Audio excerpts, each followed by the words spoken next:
kadugang bangkay na recover sa Banuasang Dumangas. Search and retrieval operation sa tatlong magiging missing nagapadayon. Yaring balita ang gintutukan ni John Sala. Padayon pang search and retrieval operations ang Philippine Coast Guard sa iban pa nga nagapabilin ng missing sa pagkulob sang tatlo kasakayan sa Iloilo Guimaras Strait sang Sabado.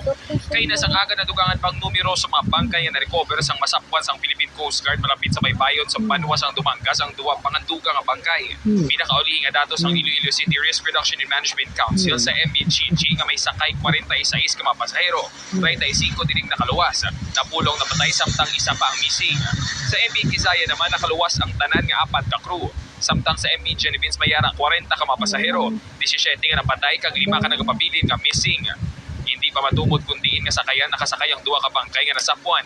Pasado alas 2 dining hapon nag-abot sa syudad sang Iloilo ang PRP Emilio Jacinto sang Philippine Coast Guard dalang 2 ka bangkay nga na-recover sa Dumangas kay inasang aga.